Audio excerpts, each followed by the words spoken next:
Boy, do we have a good show for you today. Hi, Bunghole Sniffers. It's Hunter from Bourbon and More Bourbon. And I just hit the jackpot, the mega load. Uh, One of the best days of hunting uh, in recent days. I hit one store after work and I got the new E.H. Taylor Cured Oak. I got an Eagle Rare 12 and I got a Rock Hill Farms. All about MSRP.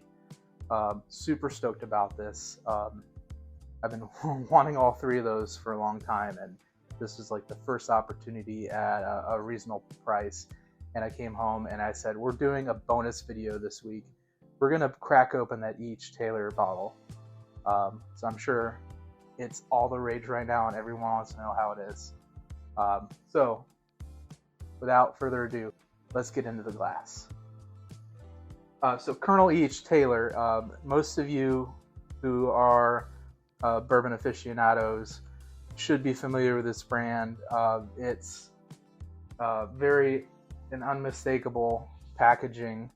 This is the infamous Tater bottle, and one of the most highly hunted lines, verticals in bourbon.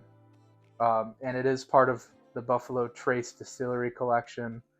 Other than like Eagle Rare, your Stags, your Buffalo Trace, your Sazerac products, your antique collection, E.H. Taylor, I think a lot of people see the tube, and they want to see the font and figure out which one it is, and if they have that at home or if not, or if they need a backup, they buy it most of the time. Colonel Edmund E for Edmund H. Taylor Jr. He was kind of a pioneer in his craft in his day. He really pioneered the Bottled and Bond Act, which was like a purity act to create consistency and push out any fraudulent activity with whiskey where they were putting in additives and things that could get people sick. E.H. Taylor was one of the first Bottled and Bond products, and most of their line is Bottled and Bond, and it tells you all about that on the back of the bottle. It's a really cool read. Normally, Bottled and Bond has to be 4 years, has to be distilled and finished in like a single season. Usually they're about 100 proof. They can't be any lower than that. I've heard that they can be higher than that, but I never see the Bottled and Bond higher than 100 proof. And really a good place to start if you're looking for, not yet trying to get in the barrel proofs, but also 80 to 90 proof you think is a little watered down and you want a little more flavor and quality. A lot of Bottled and Bond products are very good quality and kind of a good middle ground for most people. This is like a great daily sipper area too for even seasoned people who don't want to drink barrel proofs every single day. That 100 to 110 range is kind of ideal. So each Taylor is kind of a big fanboy bourbon. Like we all kind of love it. We all kind of hate it because it's hard to find. Some people really love the small batch. I'm not a biggest fan of it. I think it's too light. It is very good if that's what you're into. The single barrel to barrel proofs, I really love those. I look for those. I have a few of them. But anyway,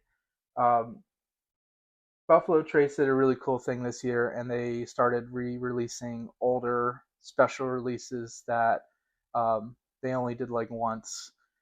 This one, and then the 4-grain, and I'm still looking for 4-grain. This one was originally released in 2015.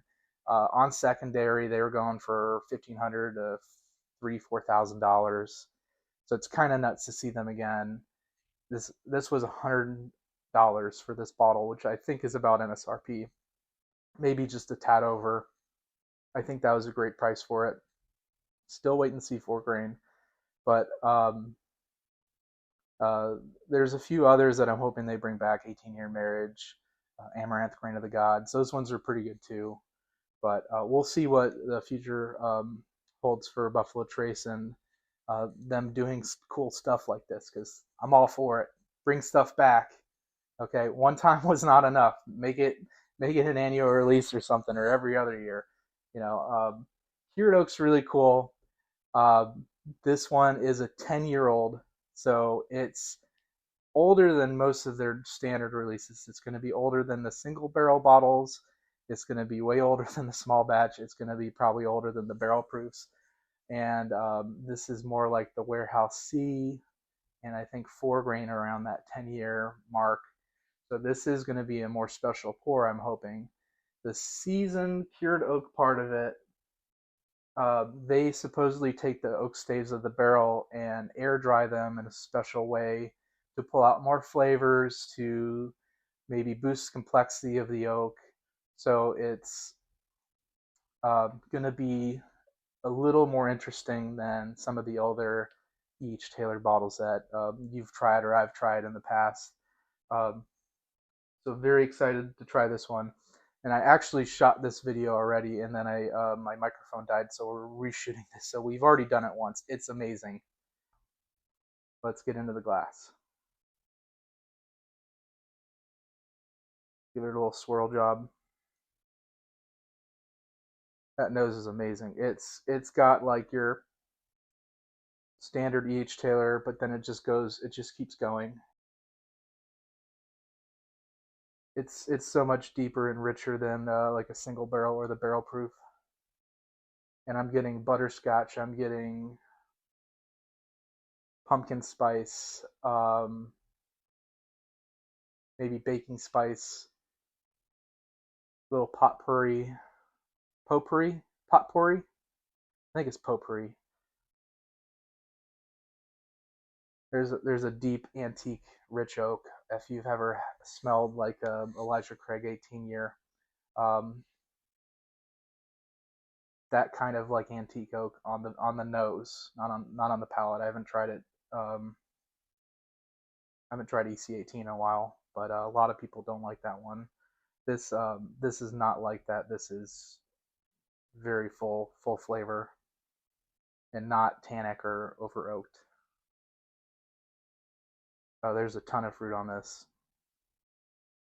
Lots of cherry, maybe a little bit of apple caramel or apple cinnamon on the nose.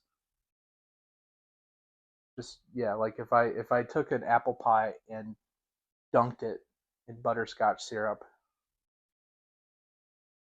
and then drank a cherry cola right next to it. That's just on the nose. Let's go in for the taste.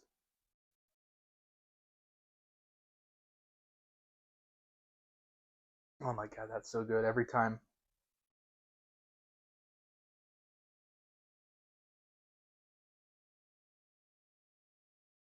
It's so coating. It's so thick and viscous. I'm rolling it all around my mouth, all parts of my tongue. It's doing everything I like it to do. It's numbing my tongue. It's numbing my gums right below my front teeth. Um, just the sensation and the mouthfeel of this is great. The flavors match the nose. It's butterscotch, it's vanilla, it's all those sweet dessert notes. It's got some spice to it, so it's complex. It's got a deep, dark, complex antique oak flavor that's not too tannic, it's not too intense, but it's there. Kind of in the background, it's like the backbone of it. Everything's sitting on top of that, and then like some cherry and some apple on the finish. Maybe a little bit of cocoa powder.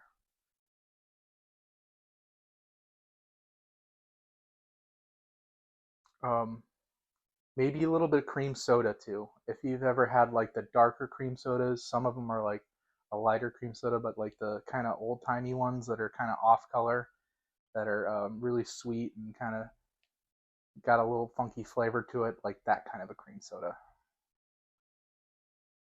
The finish on this is about a medium long. It's got a decent finish. It's way better than some of the other like standard EH Taylor bottles, but it's not